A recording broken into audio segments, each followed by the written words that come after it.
contamina a la mujer de su prójimo, ni se acerca a una mujer durante su impureza, no oprime a nadie, devuelve la prenda de una deuda, no comete rapiñas, da su pan al hambriento y viste al desnudo, no presta con usura ni cobra intereses, aparta su mano de la injusticia, dicta un juicio honrado entre hombre y hombre, y se conduce según mis preceptos y observa mis normas, obrando conforme a la verdad.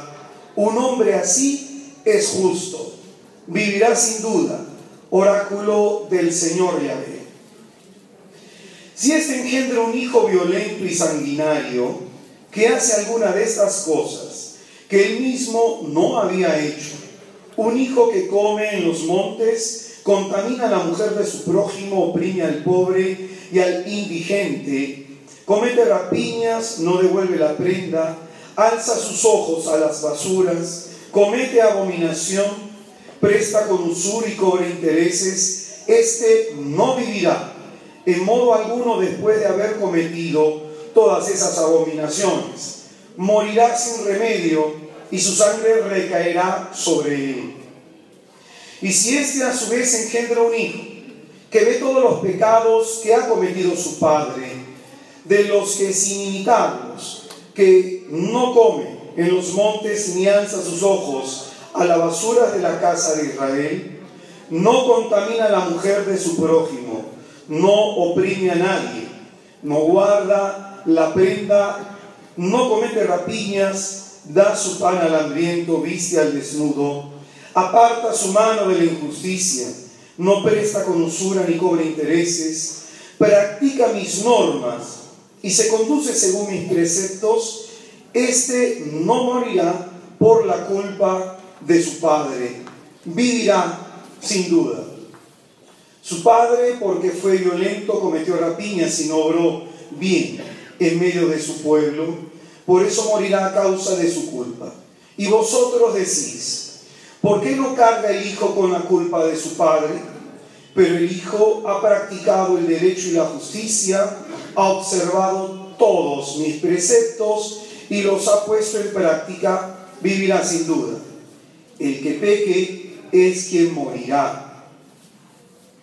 El hijo no cargará con la culpa de su padre, ni el padre con la culpa de su hijo. Al justo se le imputará su justicia y al malvado su maldad. En cuanto al malvado, si se aparta de todos los pecados que ha cometido, observa mis preceptos y practica el derecho y la justicia, vivirá sin duda, no morirá. Ninguno de los crímenes que cometió se le recordará más, vivirá a causa de la justicia que ha practicado. ¿Acaso me complazco yo en la muerte del malvado, oráculo del Señor Yahvé, y no más bien en que se convierta de su conducta y viva? Pero si el justo se aparta de su justicia y comete el mal, imitando todas las abominaciones que comete el malvado, ¿vivirá acaso? No quedará ya memoria de ninguna de las obras justas que había practicado, sino que a causa de la infidelidad en que ha incurrido y del pecado que ha cometido, morirá. Y vosotros decís: no es justo el proceder del Señor. Escuchad, casa de Israel, ¿qué no es justo mi proceder? ¿No es más bien vuestro proceder el que no es justo? Si el justo se aparta de su justicia, comete el mal y muere a causa del mal que ha cometido, muere. Y el malvado se aparta del mal que ha cometido para practicar el derecho y la justicia, conservará su vida. He abierto los ojos y se ha apartado de todos los crímenes que había cometido. Vivirá sin duda, no morirá. Y sin embargo la casa de Israel dice: no es justo el proceder del Señor.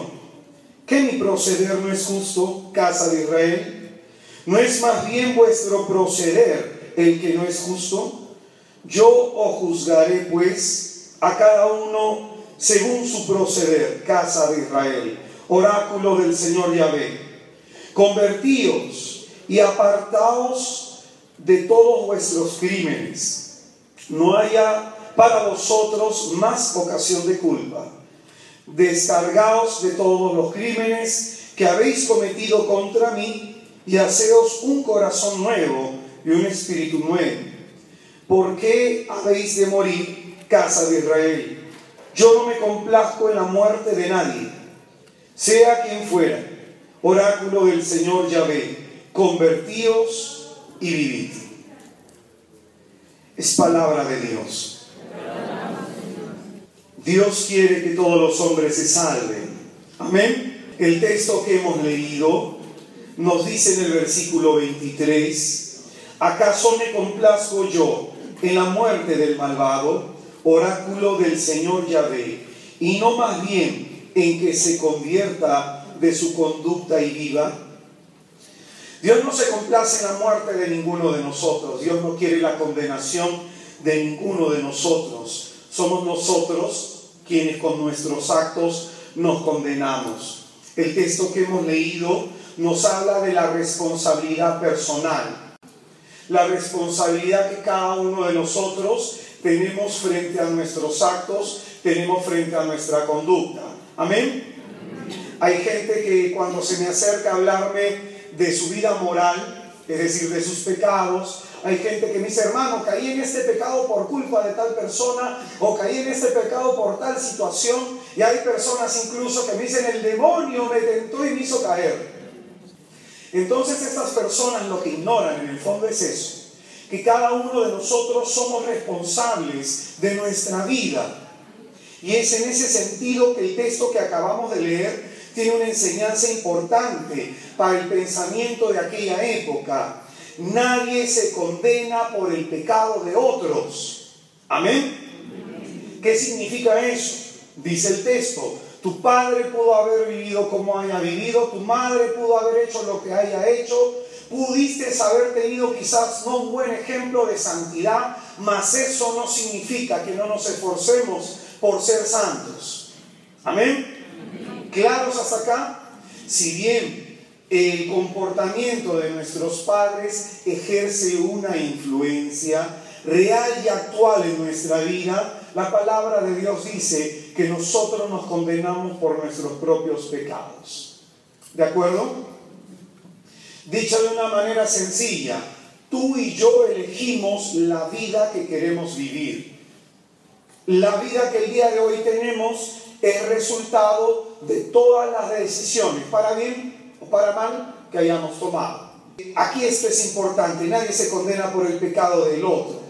El pecado del otro solamente puede ejercer una influencia y ponernos en un contexto del cual tenemos que superarnos y del cual tenemos que salir. Es decir, de pronto se suele decir que donde hay un hijo alcohólico es porque ha habido una descendencia de familiares que han tenido este problema. Sin embargo, es el hijo quien toma la decisión de abrir una botella y de tomar. ¿Estoy hablando con claridad? Pero esto también no significa que el ejemplo y el testimonio que nosotros demos no sea importante. También es muy importante y es relevante. Pero el sentido en el que nos habla el texto es que miremos cuán responsables somos nosotros de nuestros actos. Cuán responsables somos. Hay gente que me dice: este hermano, a mí de pequeño me pasó esto y lo otro, por eso es que soy así. Y cuando uno tiene ese pensamiento, de alguna manera no se está haciendo responsable de su conducta, sino que en el fondo hace responsable a todas las personas que lo traumatizaron o a todos los acontecimientos traumáticos de su vida. ¿Me dejo entender? Tú y yo somos responsables de las acciones nuestras. Otra persona no lo es. Y la justificación tampoco se encuentra en el trauma o en las cosas que nos pasaron. Si bien es importante que entendamos, es la persona quien peca, es decir, en la historia psicoespiritual de la persona hay factores que pueden ser más atenuantes que otros cuando se juzga moralmente un acto. Sin embargo, es importante que entendamos que nosotros somos responsables de las decisiones que el día de hoy tomamos y con lo que hacemos hoy día en nuestra vida. ¿Amén? ¿Claros hasta acá? Entonces, en pocas palabras, dejemos de echarle la culpa a los demás. Esto, hermano, ¿por qué lo decimos? La conversión se va a presentar en el texto que hemos leído como un camino que va a llevarnos a la vida. La conversión va a ser eso, es un caminar. ¿Y por qué es un camino que nos lleva a la vida? Porque nos lleva a Dios, principio de nuestra vida. Los 7 pecados capitales son una clasificación de vicios mencionados en las primeras enseñanzas del cristianismo acerca de la moral cristiana. Cuando hablamos de un vicio, estamos hablando de un defecto en el comportamiento moral de una persona. Y se utiliza el término capital, que viene de la palabra latina caput, que significa cabeza. Y significa, cuando hablamos de un pecado capital, no estamos refiriéndonos a que ese pecado es mayor que otros. No, nos estamos refiriendo a algo que es importante. Ese pecado origina otros. ¿Amén? Cuando un pecado es capital, significa esto, que es causa de otros pecados, genera otros pecados. Un vicio capital, dice Santo Tomás de Aquino lo siguiente: es aquel que tiene un fin excesivamente deseable. Un pecado capital dice que es muy deseable, muy apetecible. Tenemos 3 potencias del alma. ¿Cuáles son? Memoria. ¿La memoria para qué sirve? ¿Cuál es la segunda potencia del alma que enseñamos? El entendimiento. ¿Para qué sirve? ¿Y cuál es la tercera potencia del alma? La voluntad. ¿Para qué sirve? Para desear, ¿cierto? Entonces el pecado va a provocar deseo en nosotros. Un vicio capital, dice Santo Tomás, que es aquel que tiene un fin excesivamente deseable, provoca mucho, apetece mucho, excesivamente deseable, de tal manera que en su deseo un hombre comete muchos pecados. Es decir, el hombre que se siente atraído, y específicamente por un pecado capital, va a tener muchos pecados, dice, todos los cuales se dicen originarios en aquel vicio como fuente principal. Entonces, cada uno de los 7 pecados que vamos nosotros a enseñar son fuente, son causa, origen de otros pecados. ¿Amén? Amén. ¿Amén? Por eso es que vamos a estudiar estos 7. Nosotros tenemos quisiera leer 2 artículos o 2 numerales del Catecismo de la Iglesia Católica. El numeral 1865 y 1866. Presta atención. El pecado crea una facilidad para el pecado. Engendra el vicio por la repetición de actos. De ahí resultan inclinaciones desviadas que oscurecen la conciencia y corrompen la valoración concreta del bien y del mal. Así el pecado tiende a reproducirse y a reforzarse, pero no puede destruir el sentido moral hasta su raíz.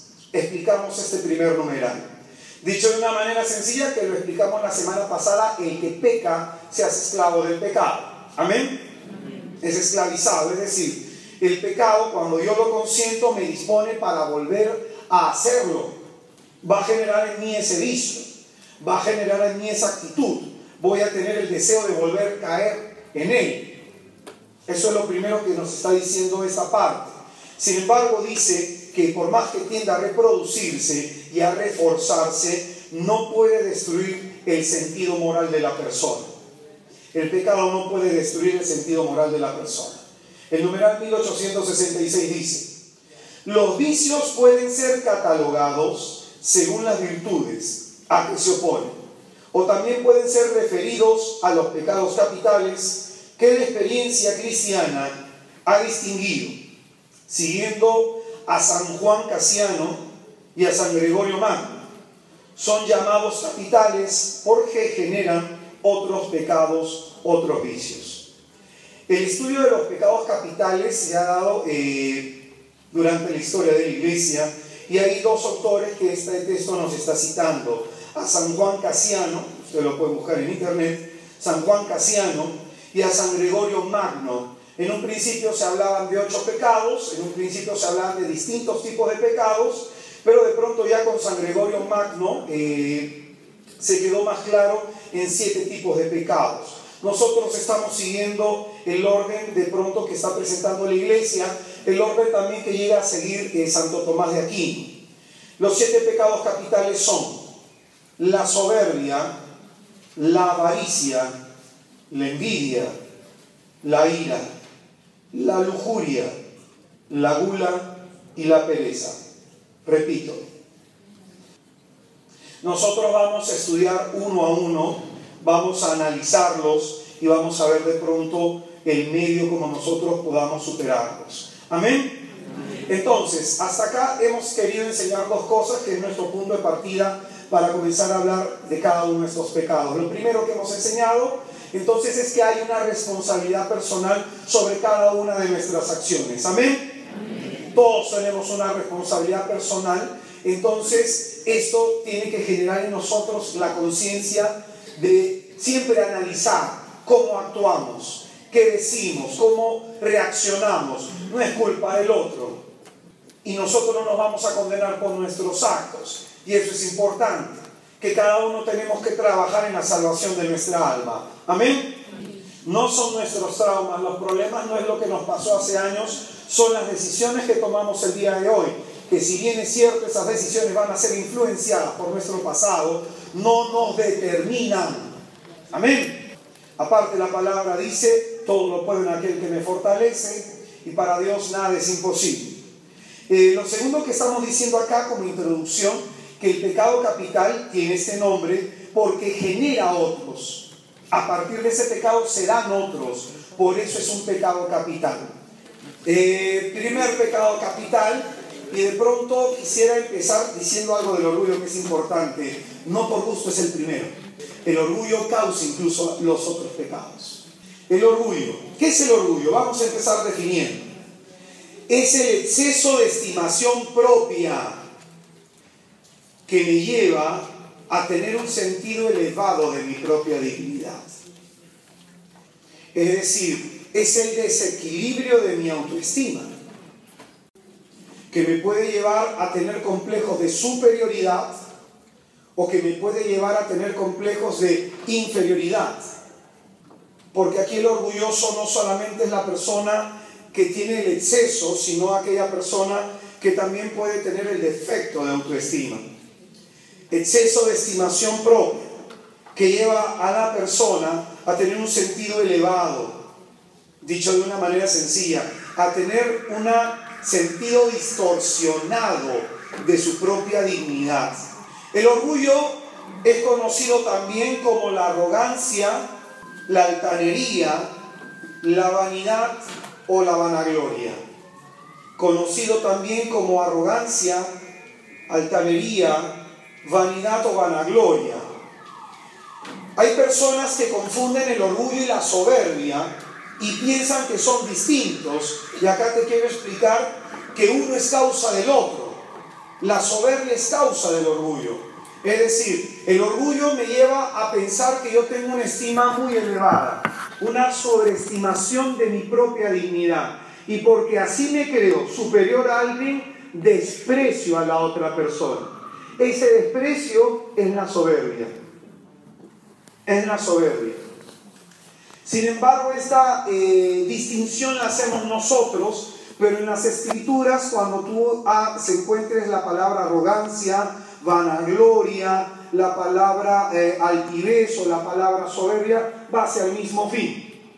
Pero sobre todo, y esto es importante que lo entendamos, que la soberbia vendría a ser la exteriorización del orgullo. Desprecio al otro porque me siento mejor, porque me creo más, porque me creo superior, porque me veo distinto. ¿Amén? Muy bien.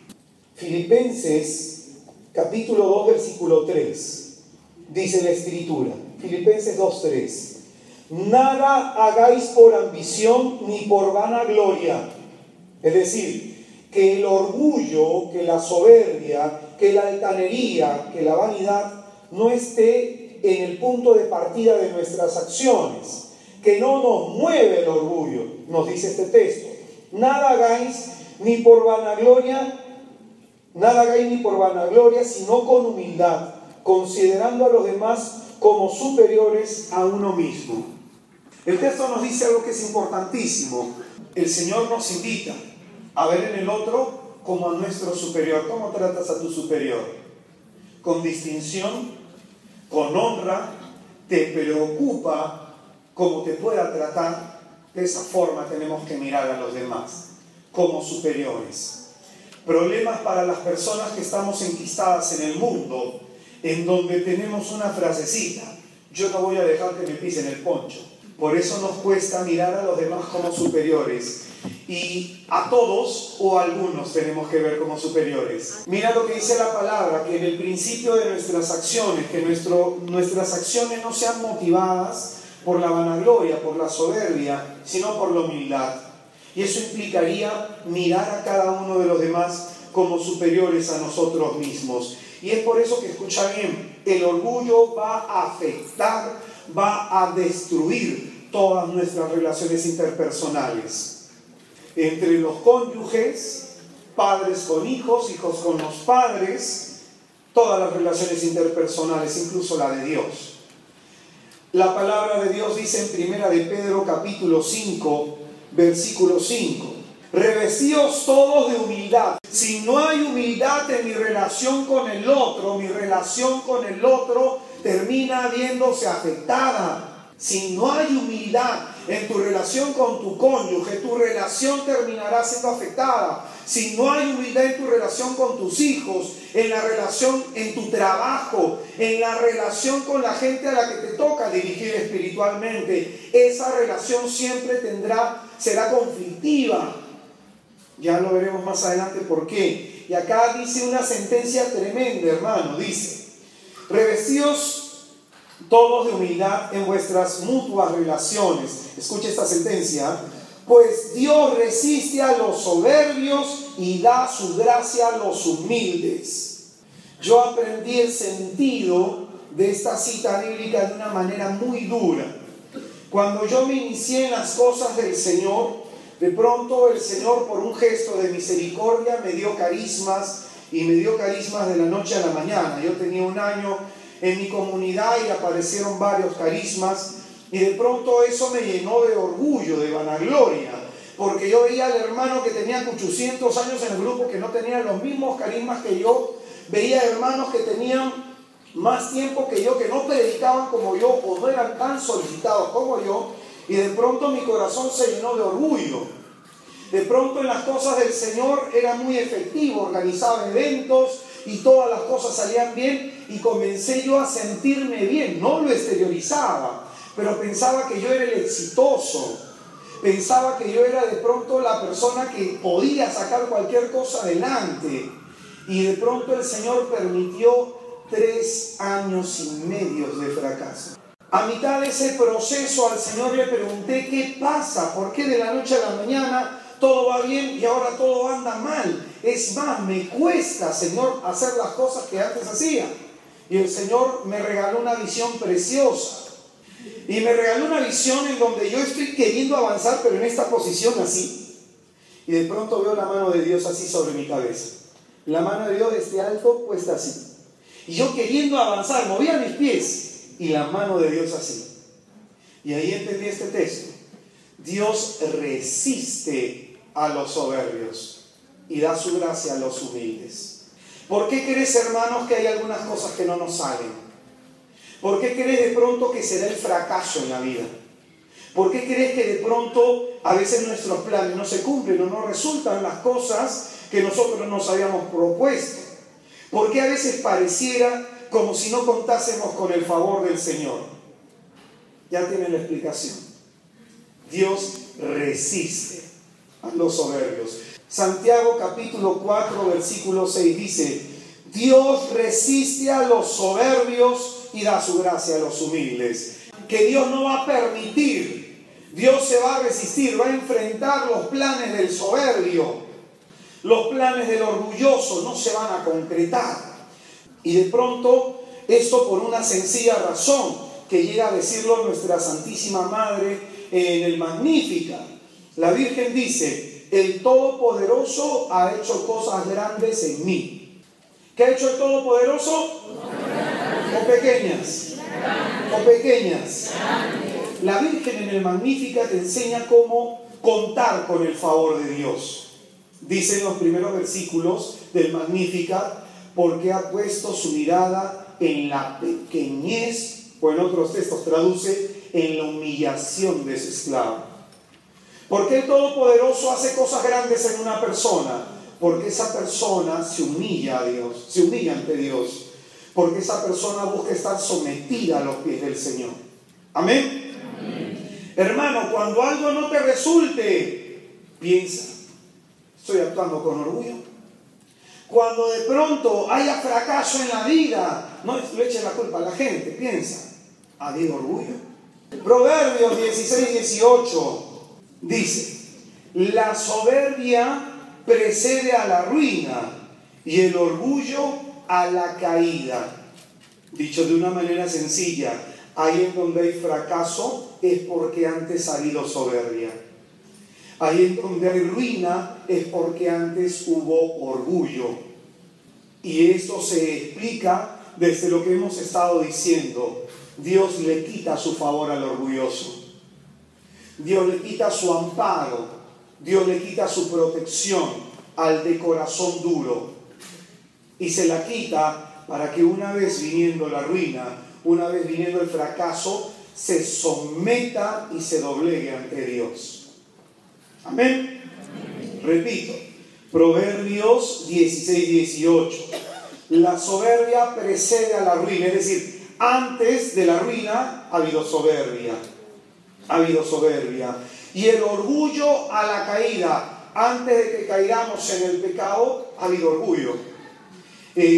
Un día estaba conversando con un amigo sacerdote y estábamos hablando del orgullo, de este tema, y estábamos compartiendo y justo hablábamos de San Agustín, que San Agustín dice algo que es muy importante, muy importante. Dice que muchas veces Dios permite a algunas personas caer en pecados de lujuria para mostrarle a la persona que hubo orgullo oculto. Mira qué importante es eso. No hay pecado más humillante que la lujuria. Para los que la padecemos, algunas personas sufrimos hasta por solo tener una tentación de lujuria. Es denigrante. De pronto es hiriente. De todos los pecados, la lujuria tiene otra connotación. Es más apetecible que todos. Y muchas veces Dios permite caer en la lujuria para revelar el orgullo oculto. ¿Me dejo entender? El texto de Proverbios nos dice dos cosas. Lo primero, que antes del fracaso ha habido soberbia, pero también antes de caer en el pecado ha habido orgullo. Muchos de los que estamos acá, yo no sé, a usted no les debe haber pasado, a mí sí. A mí me ha pasado que de pronto yo en un tiempo me jacté pensando, ya no caigo en este pecado, hace tiempo que no caigo en esto, hace tiempo que no caigo en aquello, y yo se me hinchaba el pecho y olía casi a santidad.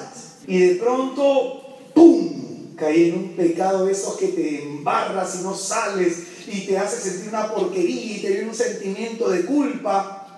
¿Sabes por qué el Señor permite eso? Para que no digas que es por tu esfuerzo que no caes, sino por su gracia. ¿Sabes qué muestra el Señor?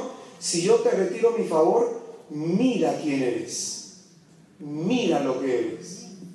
Pues le digo, este pecado he hecho amistad en algún momento y he entendido mucho desde la carne, desde mi propia vivencia, que implica el orgullo. De ahí que me haya animado a dar esos temas. Levítico 26-19. Quebrantaré vuestro orgullo y vuestra fuerza, y haré vuestro cielo como hierro y vuestra tierra como bronce. Importante, acá nos está hablando de una maldición. ¿Qué va a hacer el Señor? Va a quebrantar nuestro orgullo. ¿Qué va a hacer? Y dice nuestra fuerza, porque el orgulloso pone la confianza en su fuerza, en su capacidad.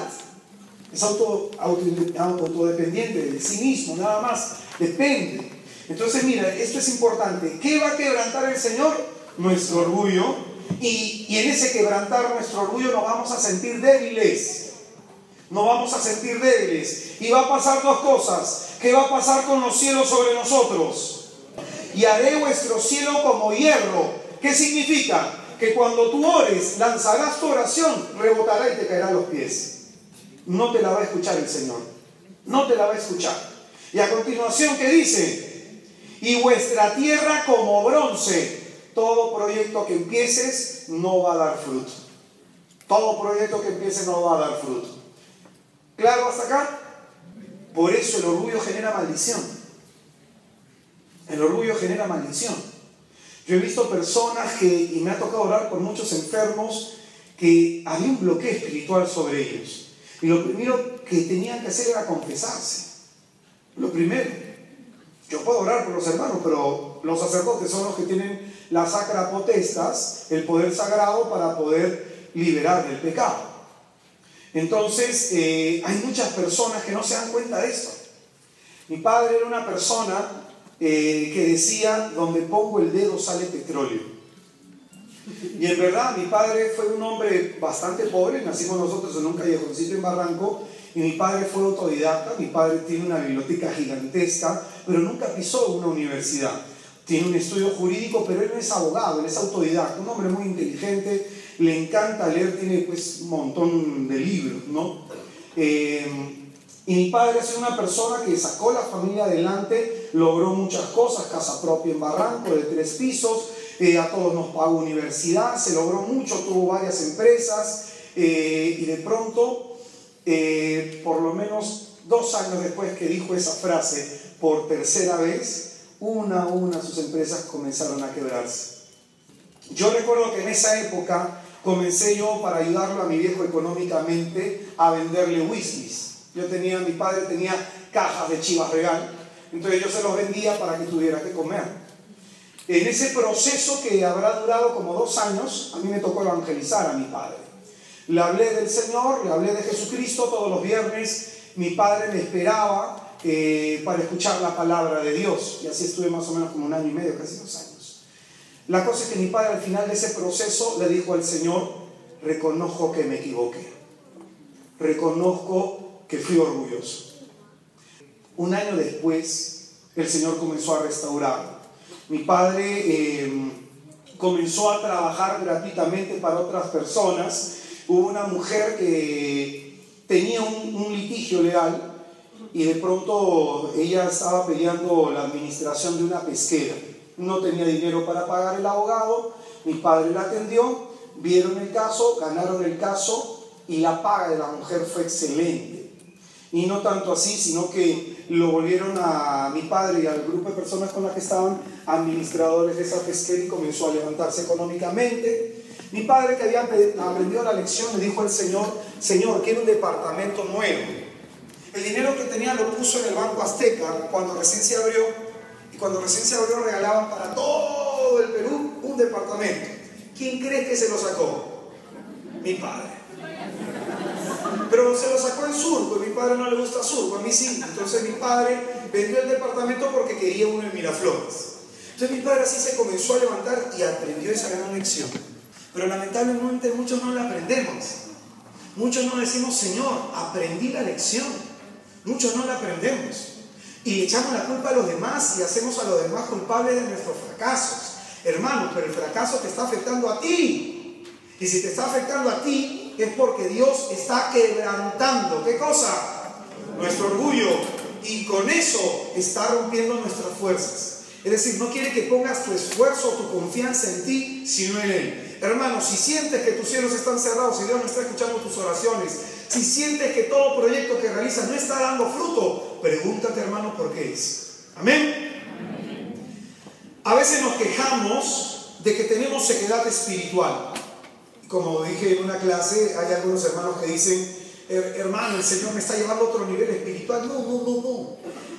No es eso. A veces la sequedad espiritual que tenemos, esa dificultad para orar, para acercarnos a Dios, ese desánimo, esa falta de gozo en las cosas de Dios, provienen del orgullo. Eclesiástico capítulo 10 y 12. Capítulo 10, versículos 2 y 13. Principio de la soberbia, es decir, ¿cuál es el origen de la soberbia? Alejarse del Señor. Apartar el corazón del Creador. Ese es el principio de la soberbia. Es decir, desde ahí se engendra la soberbia.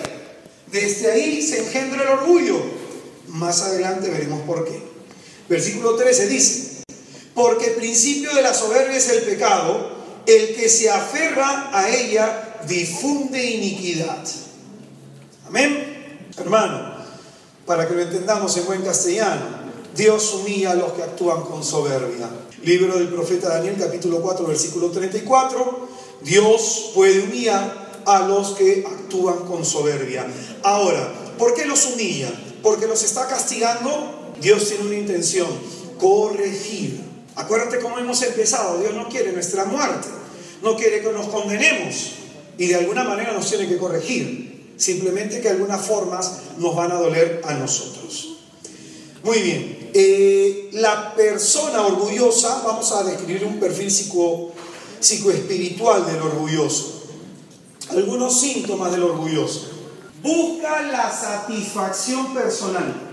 Busca la satisfacción personal, por lo tanto se jacta mucho de sus talentos y le encanta hablar de sí mismo.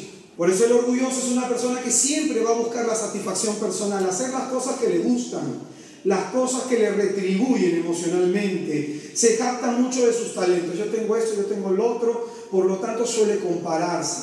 Habla mucho de sí. Tiene la expectativa puesta sobre sus actos. Tiene un deseo desmedido de éxito. No hay nada malo en querer ser exitoso. El problema es cuando solamente eso me preocupa, porque la persona que tiene ese deseo excesivo de éxito tiene miedo al fracaso.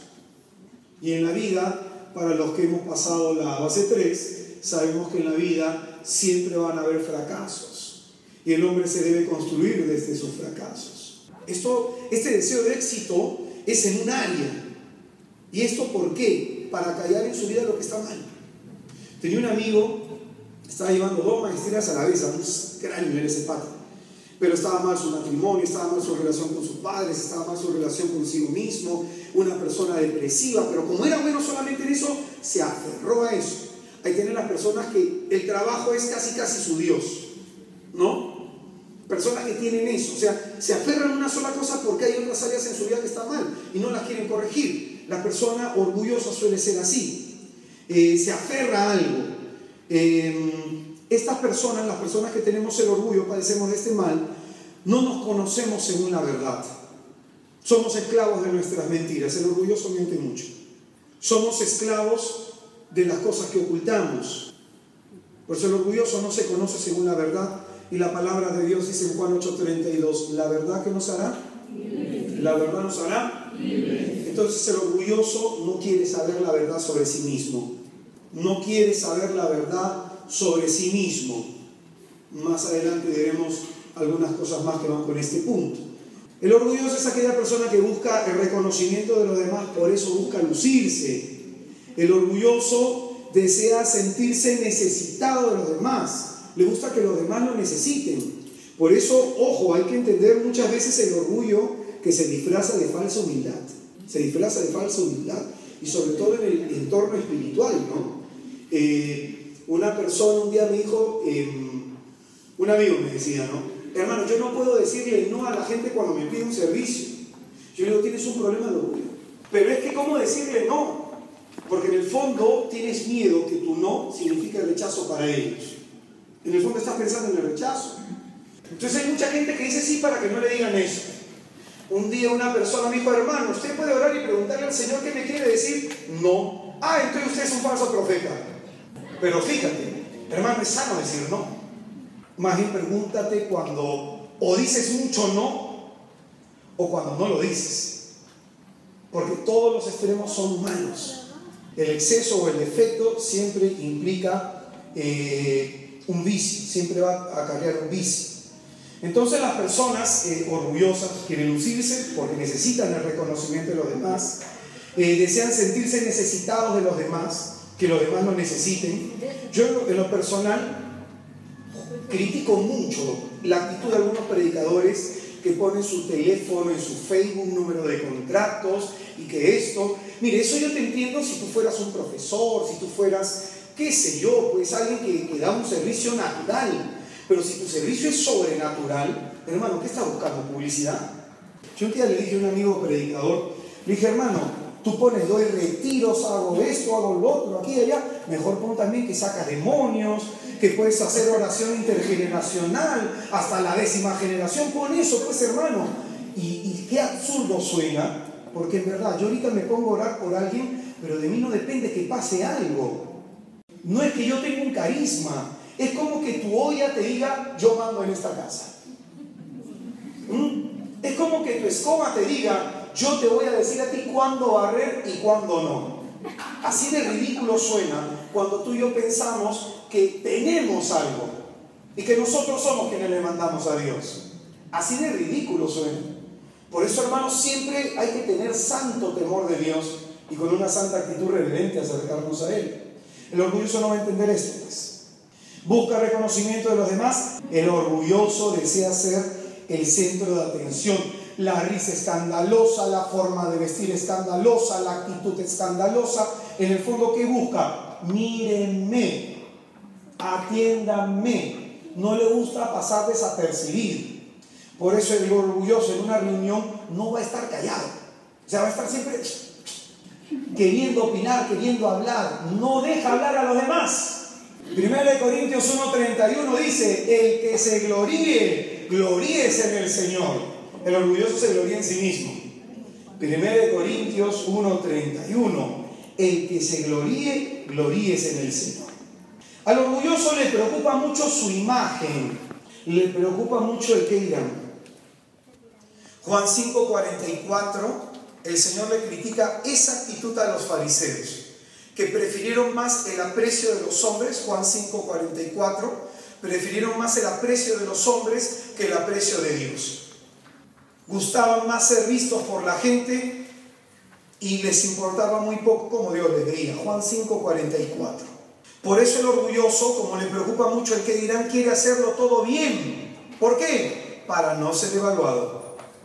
Vive con muchos miedos.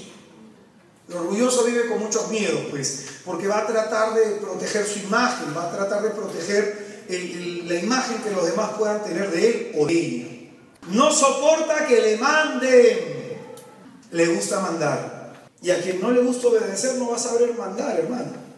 El orgulloso va a ver el mando como una toma de poder para oprimir y no para ayudar, contrario al pensamiento cristiano. El orgulloso por eso no le gusta que le manden.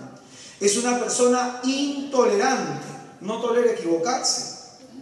Si se equivoca se fastidia mucho porque no le gusta verse defectuoso. Otro problema que tiene el orgulloso, no va a reconocer sus errores. Cree que siempre tiene la razón. Por lo tanto, no se abre a lo que el otro le puede decir y por lo tanto no va a saber pedir perdón. Proverbios 29:23. El propio orgullo humilla al hombre. El orgulloso tiene miedo, pues que lo humillen, pero es su mismo orgullo el que le hace pasar humillaciones. Proverbios 29:23, el propio orgullo humilla al hombre. El orgulloso se suele juzgar como bueno o como mejor que los demás, por eso se suele comparar. En el área de los predicadores, yo recuerdo que un día me tocó predicar con unos hermanos, que había un hermano que cada vez que dábamos charla, no entraba. Y yo le dije al hermano, ¿por qué? No, porque ese tema ya lo conozco. Ese es orgullo, le dije. Yo he ido a charlas en donde han predicado jóvenes que tienen poca experiencia y he salido nutrido. Pero de pronto, ese es el problema de la soberbia espiritual, que pensamos que ya lo sabemos todo, que no tenemos nada que aprender. El orgulloso es así.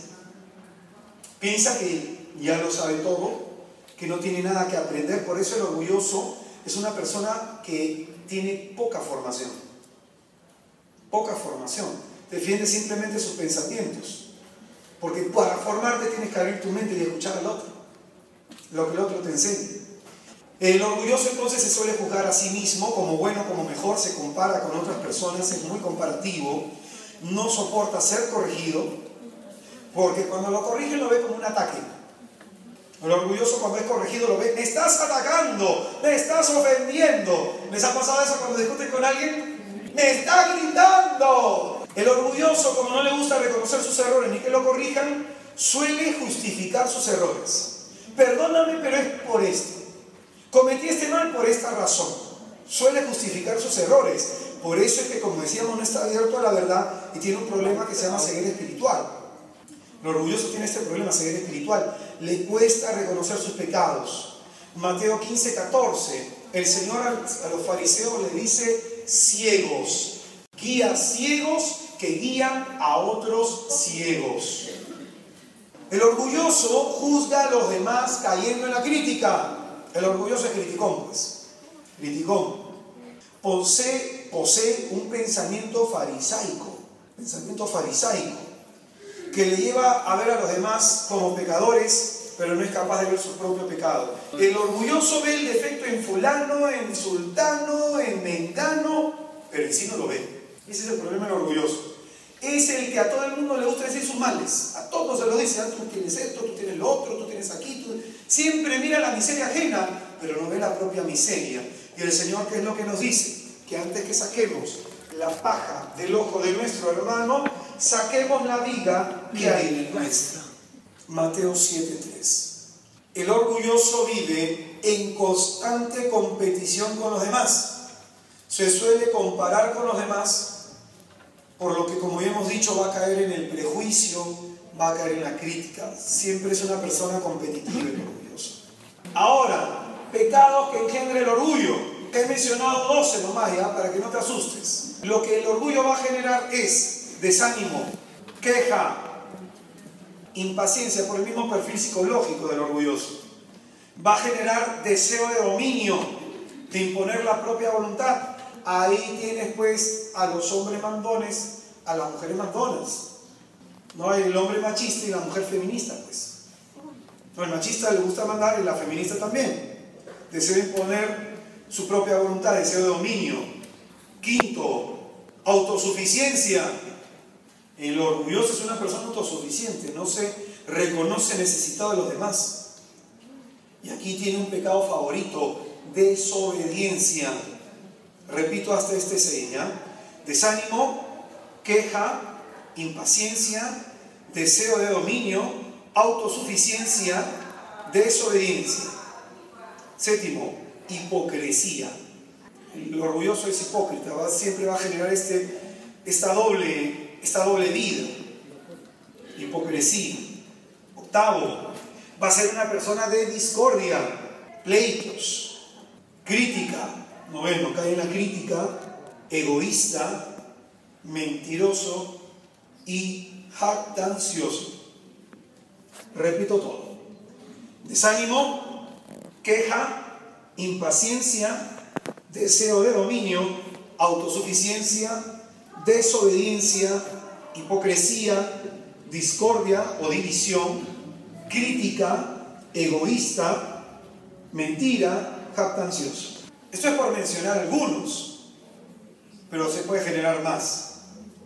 Como hemos dicho, de pronto por eso no lo he tocado acá, pero el orgulloso va a ser una persona que tenga problemas con la lujuria. Va a estar muy amarrado de la mano. ¿Por qué? Porque tanto el orgullo como la lujuria son problemas que tienen que ver mucho con la parte afectiva. La persona orgullosa tiene un problema de raíz. No cumple el primer mandamiento. Deuteronomio 6:4 dice que hemos sido creados para amar a Dios. Deuteronomio 6:4. Amarás al Señor tu Dios con todo el corazón, con toda tu inteligencia, con toda tu mente y con todas tus fuerzas. El orgulloso pues no va a tener esto. No va a tener esto presente en su vida. Hermano, escucha bien, hemos sido creados para amar a Dios. Amén. En Génesis capítulo 3, en el versículo 5, Satanás, en la forma de la serpiente antigua, ¿qué le dice a Eva? Seréis como dioses cuando la tientan. Entonces, ¿qué significa? En ese seréis como dioses implica entender lo siguiente, esa independización de Dios. La independización del hombre de Dios. Que el hombre no quiere depender de Dios, quiere hacer con su vida lo que le da la gana, quiere guiar su vida como mejor le parezca, no ora. La persona que no ora tiene eso en su corazón, no siente necesidad de Dios. La persona que no estudia las Escrituras ni que discierne qué quiere Dios en su vida tiene ese problema. Amén. Amén. Hermano, ese seréis como dioses implica la independización del hombre de Dios. Dios no nos quiere alejados de Él. Amén. Amén. El orgullo nos aleja de Él. De ahí que ¿cuál fue el primer pecado? La desobediencia. Forma clarísima de ver si hay orgullo en el corazón de una persona. Tú, para que veas si una persona va a ser buen servidor, buen discípulo, buen cristiano, buen apóstol del Señor, hay que ver si es que es obediente. El orgullo se opone a una virtud contraria, la humildad.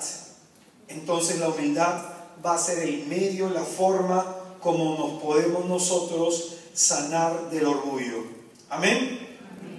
¿Amén? Amén. La humildad es una virtud que consiste en el conocimiento y reconocimiento.